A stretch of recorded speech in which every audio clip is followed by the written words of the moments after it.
KTN Nairobi.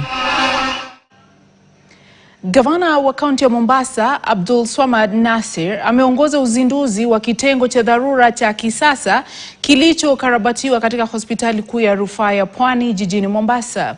Idara hiyo imeboreshwa kutoa huduma za matibabu ya dharura, huku Gavana Nassir akisema urekebishaji huo ni sehemu ya mpango wa Adopt an ED wa kuleta mabadiliko yanayolenga kusawazisha idara za dharura za umma. Ukarabati utaboresha miundo msingi, kuimarisha vifaa vya matibabu na kuboresha mtiririko wa kazi ili kuboresha utoaji wa huduma za dharura kwa mgonjwa kwa haraka.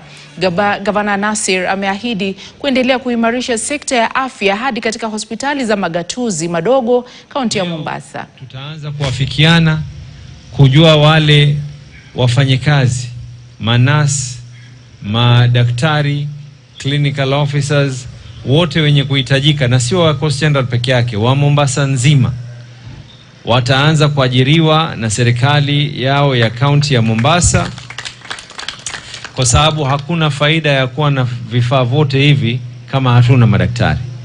Hapa kisawasawa panafaa kuwa kuna watu wawili kwa wakati wowote.